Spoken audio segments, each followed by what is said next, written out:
وسر هقوله لكم. في فيديو على التيك توك لبلوجر اجنبي مشهور جدا جدا، والفيديو كان ان هو بيصور نفسه بيزوم على عينه، والكل عمال يقول ازاي عينيه عامله كده، ده ايه عينه دي، ده خلقه ربنا. بالحقيقه ان هي كانت اللينسز دي. في الفيديو ده هوريكي ان ازاي لون العدسه ممكن يغير شكل الميك اب بتاعك ويحوله 180 درجه. مش بس كده، كمان هوريكم اشكال متنوعه من العدسات مش بس الوان. انا عمر عيسى، يلا بينا نبدا. وبراند العدسات اللي هكلمكم عنه النهارده وهو براند فريش ليدي. اللي متابعني عارف اني اتكلمت عن براند العدسات دي قبل كده، واتكلمت عن 7 درجات كانوا كلهم احلى من بعض. فلو ما شفتوش الفيديو ده لحد دلوقتي انزلوا تحت هتلاقوه في الكومنتس او هتلاقوه في الديسكريبشن بوكس. اما فيديو النهارده بقى هيكون عن درجات جديده نزلت من فريش ليدي. مش بس درجات الوان اللي مختلفه، ده كمان اشكال العدسات مختلفه. يعني ايه اشكال العدسات مختلفه؟ ده هتعرفيه في الفيديو. ويلا بينا نشوف اول درجه. والدرجه دي من كولكشن بسايا، والدرجه اسمها بسايا جراي. دي هتختاريها لو انتي بتحبي الجراي الناعم واللي مش شكله متحدد اوفر في العين. ودرجة الجراي دي بتناسب كل ألوان البشرة. نيجي بقى للدرجة الكيوت جدا جدا من برضو بسايا، لكن دي اسمها بسايا براون. بسايا براون تحديدها البني من بره زي ومن جوه العين عسلي. أنا بحس إن درجة العدسات دي بتخلي شكل العين كيوت قوي، فلو انتي بتحبي تكوني في ستايل البنت الكيوت العدسة دي هتكون اختيار حلو جدا ليكي.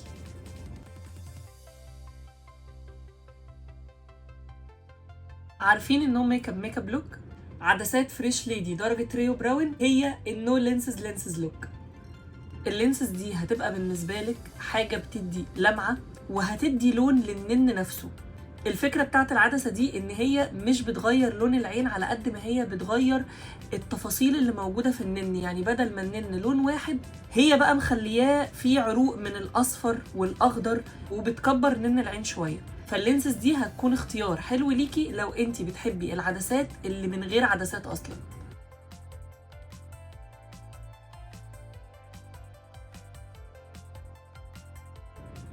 نيجي بقى لكولكشن العدسات الكدابة. انا سميت الكولكشن بالاسم ده عشان خاطر كل اسم عدسة يعني مختلف عن لونها. بمعنى الدرجة اللي انا لابسها في عيني دي اسمها جيم جرين. كولكشن جيم فكرته ان هو بيقول لكم اسم العدسة وبيخليكم تتفاجئوا بلون العدسة في عينيكم. يعني الدرجة اللي انا لابسها في عيني دي اسمها جيم جرين. فين الجرين يا باشا؟ فين الجرين؟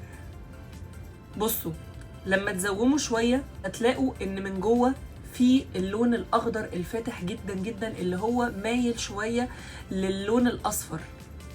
عارفين درجة الاخضر المصفر؟ هي الدرجة اللي في نص العين. ومن بره على الاطراف هتلاقوا ان اللون ازرق سماوي، والازرق كمان مدرج فيه. فدرجة العدسة دي فظيعة جدا جدا، بس هي لا تمت للجرين بصلة to be honest معاكم.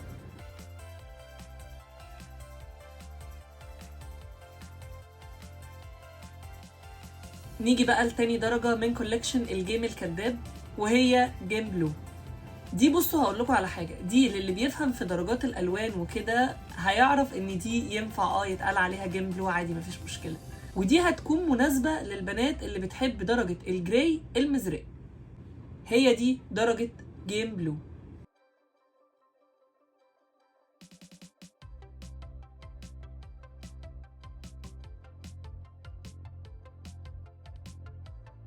ودي تالت درجة من كولكشن جيم واسمها جيم براون.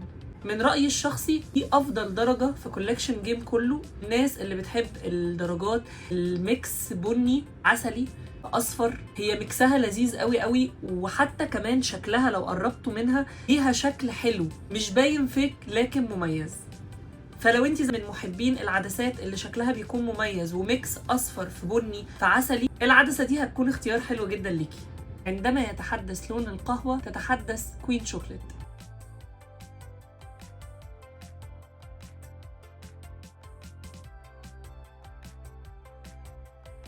ونيجي للدرجة اللي لو عينك ملونة وحابة تكون عينك بني هتكون اختيار حلو جدا ليكي، وهي فريش ليدي درجة كوين شوكليت. لون البن، لون القهوة، الكوفي، قلتها لكم بكل اللغات. الدرجة البني الصريح جدا جدا، الناعم فوق ما تتخيلوا. والبنات اللي عينيها ملونة ونفسها ان هي تشوف عينيها بني او تكون عاملة لوك مثلا بيليق على العيون البني، الدرجة دي هتكون اختيار حلو جدا ليكي.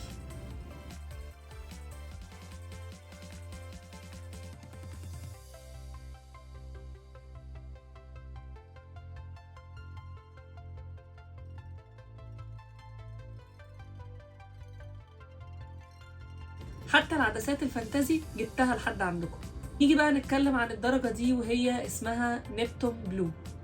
الدرجة دي انا ليه قلت ان هي عدسات فانتازي مع ان ممكن بنات عادي تنزل بالالوان دي؟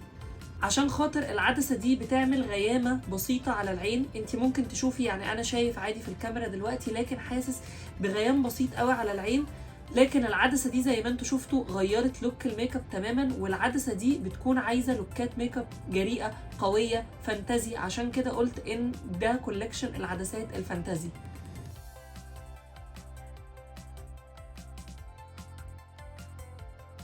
نيجي بقى لللينسز البندقة العسل دي وهي من نفس كولكشن نيبتون واسمها نيبتون بلو. نيجي بقى لللينسز العسل دي من نفس كولكشن نيبتون وهي اسمها نيبتون براون. اللينسز دي كنت ملبسها البنت، سايب لكم صورتها هنا، حرفيا غيرت شكل اللوك 180 درجة. اللينسز دي برضو فانتازي لينسز، الدرجة بتاعتها حلوة جدا، هي عاملة زي الكات اي قوي، يعني عارفين عين القطة هي بالظبط نفس الشكل، وحتى البؤبؤ الصغير اللي جوه النن الصغير ده هو بالظبط عامل زي بتاع القطة. اكتبوا لي في الكومنتس تحت ايه اكتر لينسز عجبتكم. كان معاكم عمر عيسى، ميك اب ارتست وفيديو بلوجر، وتركتكم في رعاية وامان الله. مع السلامة.